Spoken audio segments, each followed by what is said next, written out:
अस्सलामुअलैकुम students, welcome to my channel taught by ma'am. बेटा आज हम चैप्टर नंबर 1 एक्सरसाइज का क्वेश्चन नंबर 3 सॉल्व करेंगे, जो ये है कंस्ट्रक्टेड रिस्पॉन्स क्वेश्चंस के बारे में। ठीक है बेटा, सबसे पहला जो क्वेश्चन है, बल्कि आप क्वेश्चंस अंडरस्टैंड करने से पहले चैनल को प्लीज़ सब्सक्राइब करें, शेयर करें वीडियो को, और अगर आपको वीडियो अच्छी लगती है तो वीडियो को लाइक भी ज़रूर करें। ओके, तो क्वेश्चन नंबर 1 है हमारे पास, how does super critical state look like. तो बेटा मैटर की 3 प्राइमरी स्टेट्स होती हैं, लिक्विड, गैस एंड सॉलिड। ये जो सुपर क्रिटिकल स्टेट होती है, बेसिकली ये ऐसी स्टेट ऑफ मैटर होती है जिसमें हमने गैसेस को या लिक्विड को हाईली कंप्रेस्ड स्टेट में रखा हुआ होता है। जैसे आपके पास हम कोल्ड ड्रिंक्स जो होती हैं, उसमें जो उन्हें हम कार्बोनेटेड ड्रिंक्स कहते हैं। क्यों? कि उनमें कार्बन डाइऑक्साइड जो है हाई प्रेशर पर उस बॉटल्स के अंदर फिल की जाती है, जिसकी वजह से उसका एक टेस्ट डेवलप होता है। वो होती तो गैस है, लेकिन प्रेशर की वजह से वो लिक्विड में कन्वर्ट हो जाती है। ठीक है, तो super critical fluids are highly compressed state which show both the properties of gases and liquids. तो वो कैसे नजर आते हैं क्वेश्चन के according, how it look like, तो आप आंसर लिखेंगे it looks like a liquids. ठीक है, सेकंड क्वेश्चन हमारे पास है, in what ways plasma created in the fluorescent tube. तो बेटा फ्लोरिसेंट ट्यूब इस तरह की ट्यूब होती है जिसमें अगर कोई भी मैटर की फॉर्म, जैसे यहाँ पर हम प्लाज्मा को क्रिएट कर रहे हैं, तो वहाँ पर एक फ्लोरिसेंस जनरेट होगी, या वहाँ पर एक शाइन जनरेट होगी, जिससे हम ये चीज़ देख सकेंगे कि ट्यूब के अंदर कोई मैटर जो है, फिजिकली हम देख सकेंगे कि वो एग्जिस्ट कर रहा है या जनरेट हो रहा है। ठीक है, तो बेसिकली फ्लोरेसेंट ट्यूब के अंदर हम प्लाज्मा कैसे क्रिएट करते हैं कि हम एक गैस को फिल करते हैं, और उस गैस को वहाँ पर टेम्परेचर इतना हाई होता है कि हम गैस की आयनाइजेशन करवाते हैं। आयनाइजेशन का मतलब होता है आयंस का बनना। ठीक है, अगर किसी एटम के अंदर से इलेक्ट्रॉन्स एमिट हो जाते हैं तो उन पर चार्ज आ जाता है, पॉजिटिव चार्ज, तो वो एक आयन कहलाता है। ठीक है, तो plasma is created by the ionization of gas inside the fluorescent tube. तो जब प्लाज्मा जनरेट होता है फ्लोरेसेंट ट्यूब में, तो आयंस भी प्रोड्यूस होते हैं। ठीक है, और जब भी कोई इलेक्ट्रॉन अपने शेल से बाहर जाता है, ठीक है, तो वो वहां से एनर्जी भी रिलीज होती है। ओके, और इसके साथ ही आयनाइजेशन के दौरान इलेक्ट्रॉन्स भी प्रोड्यूस होते हैं। ओके, नेक्स्ट क्वेश्चन हमारे पास है, most of the molecules we study in biochemistry are organic in nature. Where does the difference exist in organic and biochemistry branches of chemistry? तो बेसिकली क्वेश्चन बहुत ही simple है कि biochemistry में और organic chemistry में आप डिफरेंस बताएं। तो बेटा ऑर्गेनिक केमिस्ट्री में हम कार्बन कंटेनिंग कंपाउंड्स को पढ़ते हैं, जो कि ऑल अराउंड अस होते हैं, यानी जितनी भी चीज़ें फिजिकल वर्ल्ड हमें नज़र आ रहा है उसमें जितने भी ऑर्गेनिक कंपाउंड्स हैं, ठीक है, फॉर एग्जांपल पेट्रोलियम प्रोडक्ट्स, उन सबको स्टडी हम करेंगे। ठीक है, तो आंसर क्या होगा, in organic chemistry we study the carbon containing compounds, their structure, formation and properties found all around us. और बायोकेमिस्ट्री में हम उन ऑर्गेनिक कंपाउंड्स को स्टडी करते हैं which are found in living organism. In biochemistry, we study the organic compounds found in living organism. अगर हम एक पॉइंट और राइट करना चाहें तो ऑर्गेनिक केमिस्ट्री का स्कोप है पेट्रोलियम में, और बायोकेमिस्ट्री का स्कोप है फार्मास्यूटिकल इंडस्ट्री में, जो कि मेडिसिन बनाने की इंडस्ट्री है। Fourth question is, give the reason of brilliance shown by the diamond, can you improve it.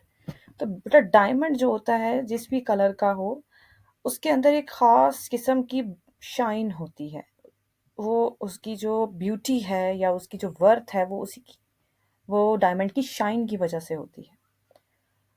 तो शाइन बेसिकली क्यों होती है कि जब लाइट उसमें से पास होती है डायमंड में से, ठीक है, तो हम एक ख़ास एंगल होता है जिससे वो बेंट हो जाती है। ठीक है, जिसे हम बेसिकली यहाँ पर हम वर्ड यूज़ करेंगे क्रिटिकल एंगल का। तो ये फिजिक्स की एक टर्म है जिसमें क्रिटिकल एंगल है और रिफ्लेक्टिव इंडेक्स है। ठीक है, रिफ्लेक्शंस के बारे में तो आपने सुना ही होगा कि लाइट जब एंटर होती है तो अगर वो टकरा कर एक उसी सेम डायरेक्ट एंगल के साथ वापस चली जाए तो वो रिफ्लेक्शन कहलाता है। तो जब डायमंड के अंदर लाइट एंटर होती है तो वहाँ पर भी एक ख़ास किस्म का वहाँ पर रिफ्लेक्शंस हो रही होती हैं जिसे हम रिफ्लेक्टिव इंडेक्स कहते हैं, और एक ख़ास एंगल पे लाइट बेंट हो रही होती है जिसे हम क्रिटिकल एंगल कहते हैं। इसी वजह से डायमंड की ब्रिलियंस होती है या उसकी शाइन होती है। और अगर हम चाहते हैं कि ये शाइन इन्हेंस कर जाए तो वहाँ पर भी बेटे हम क्या करते हैं कि उसकी कटिंग इस तरह से करते हैं कि हम एंगल्स को, क्रिटिकल एंगल्स को और ज़्यादा बेहतर बना सकें जिससे उसकी शाइन और ज़्यादा इम्प्रूव हो जाती है। तो आंसर क्या होगा? The brilliance of diamond is due to its reflective index and critical angles. When the light enters the diamond it slows down and bent significantly because of the diamond's shape and high refractive index. Most of the light undergoes a multiple internal reflection, like internally reflections होती है। अंदर जो diamond के अंदर carbon के atom की arrangement होती है, उन कार्बन के एटम्स की अरेंजमेंट के एंगल्स पर जो है वहाँ पर भी रिफ्लेक्शंस हो रही होती हैं। बिफोर एमर्जिंग, बाहर लाइट का एंटर होना और एमर्ज होना लाइट का बाहर आना डायमंड से, resulting in brilliance. Its brilliance can be increase by cutting it at a proper angles. Next question है, explain the dissolution of sodium chloride in water. NaCl की बात कर रहा है, वाटर में डिसॉल्व होता है। तो इससे पहले मैं आपको एक स्ट्रक्चर दिखाती हूँ कि NaCl का जो मॉलिक्यूल है उसका एक जाइंट बड़ा सा क्रिस्टल होता है सॉलिड, जिसमें सोडियम के पॉजिटिव आइंस और क्लोरीन के नेगेटिव आइंस बहुत ही क्लोजली आपस में बेटा पैक्ड होते हैं। ठीक है, ये स्ट्रक्चर आपको नज़र भी आ रहा है, ये स्ट्रक्चर है ये वाला। तो बेसिकली जब ये पैक्ड होते हैं तो वहाँ पर क्या होता है कि ये स्ट्रक्चर बहुत ही सॉलिड होता है, इसमें ऑपोजिटली चार्ज्ड आइंस होते हैं। तो सबसे पहला जो टास्क होता है वाटर का, इन पॉजिटिव और नेगेटिव स्ट्रक्चर्स को, जो कि ग्रीन कलर में आपको नज़र आ रहे हैं वो नेगेटिव हैं और ब्लू में जो नज़र आ रहे हैं वो पॉजिटिव हैं, इन दोनों स्ट्रक्चर्स को अलग अलग करना होता है। तो वाटर के पास इतनी स्ट्रॉन्ग फोर्स ऑफ अट्रैक्शन होती है कि वाटर इनके मॉलिक्यूल, इन आइंस को अलग अलग कर देता है। तो फिर नेक्स्ट टास्क होता है कि वाटर ने इन मॉलिक्यूल्स को सराउंड करना होता है, जैसे यहाँ पर कर रहा है। नेगेटिव एंड ऑफ द आइन is surrounded by the positive end of the water. और यहाँ पर अगर आप गौर से देखें तो पॉजिटिव एंड ऑफ द आइन is surrounded by negative end of the water. तो आंसर बेसिकली क्या होगा? When NaCl is added in water, it dissolve readily, मतलब easily, because the attractive forces between the ions of NaCl and polar molecules of water are strong enough to uh, overcome the attractive forces between the oppositely charged Na positive and Cl negative ions. The positive end of the water surround the negative ion and the negative end of the water surround the positive ion. These attractive pulls of water molecules are so strong that they pull the ions away and dissolve them. Next हमारे पास है question number 6. Why do different compounds have different solubilities in water at a particular temperature? Solubility का मतलब होता है कि कितने gram of solute है जो 100 ग्राम ऑफ सॉल्वेंट के अंदर डिसॉल्व हो चुका है। ठीक है, सॉल्युबिलिटी डिपेंड करती है सोल्यूट सॉल्वेंट इंटरेक्शंस पर, क्योंकि सोल्यूट ने सॉल्वेंट में डिसॉल्व होना होता है। ठीक है, अगर सोल्यूट और सॉल्वेंट के इंटरेक्शन ज़्यादा बन रहे हैं तो सोल्यूट ज़्यादा डिसॉल्व है, अगर कम बन रहे हैं तो सोल्यूट कम डिसॉल्व है। ठीक है, आंसर क्या होगा? Solubility depends on solute solvent interactions. If solute-solvent interactions are greater, then the solubility will be greater, and if weaker, the solubility will be lesser. Result क्या होगा? Different types of solutes have different types of solute-solvent interactions at a particular temperature. 7 वाला है, why NaCl can crystallized from water just like KNO3.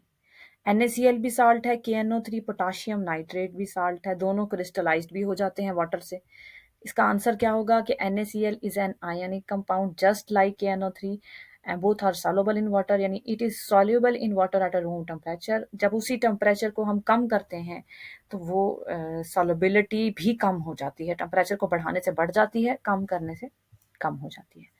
When the temperature is lowered, it can be crystallized from water due to their solubility decreases at low temperature. Next है why graphite is slippery to touch. Which property of graphite enables it to be used as lubricant? बेटा lubrication का मतलब होता है oiling करना, यानी किसी चीज पर इस तरह से ऑयल की कोटिंग कर देना कि वो चीज स्लिपरी हो जाए। ठीक है, तो ग्रेफाइट स्लिपरी इसलिए होता है क्योंकि मैंने आपको स्ट्रक्चर एक्सप्लेन किया था लास्ट वीडियो में कि अगर आप गौर से देखें इसके स्ट्रक्चर में लेयर्स होती हैं, जैसे यहाँ पर आपको 3 लेयर्स नजर आ रही हैं। ठीक है, तो इन लेयर्स के दरमियान में बेटा वीक फोर्स ऑफ अट्रैक्शन होती हैं, यानी अगर आप जरा एक लेयर के ऊपर अगर आप फोर्स लगाएंगे तो वो जो 2 लेयर्स के दरमियान बॉन्डिंग है वो टूट जाएगी और एक लेयर फर्स्ट लेयर स्लिप कर जाएगी। ठीक है, तो ग्रेफाइट स्लिपरी होता है क्योंकि लेयरिंग के लेयर्स के दौरान वीक फोर्स ऑफ अट्रैक्शन होती हैं। आंसर क्या होगा? Graphite is slippery to touch because it is made up of layers of carbon atoms arranged in hexagonal ring structure. It form a flat sheet of connected hexagons. हर layer की जो hexagon ring होते हैं वो layer two layer आपस में connected होते हैं। Layers have a weak forces, so each layer can slide over each other easily. Due to this, it is soft and slippery and can act as a lubricant. बेटा question number 3 हमारा complete हो गया है। उसके बाद question number 4 का पहला part हम करेंगे। Mention the name of branches of chemistry in which we study each of the following topics. ये बहुत ही एमसीक्यूज के लिहाज से इंपॉर्टेंट है। डिस्क्रिप्टिव क्वेश्चन का ये पहला पार्ट है। ठीक है, आपको एमसीक्यूज के लिए आना चाहिए कि रेट ऑफ रिएक्शन को हम कहाँ स्टडी करते हैं? फिजिकल केमिस्ट्री में। रेट कहते हैं स्पीड को। Digestion of food in human body हम स्टडी करते हैं बायोकेमिस्ट्री में। प्रॉपर्टीज ऑफ प्लाज्मा हम स्टडी करते हैं फिजिकल केमिस्ट्री में। तो कुछ बच्चे सोचेंगे यहाँ पर प्लाज्मा भी आ सकता है, प्लाज्मा वाली केमिस्ट्री, प्लाज्मा।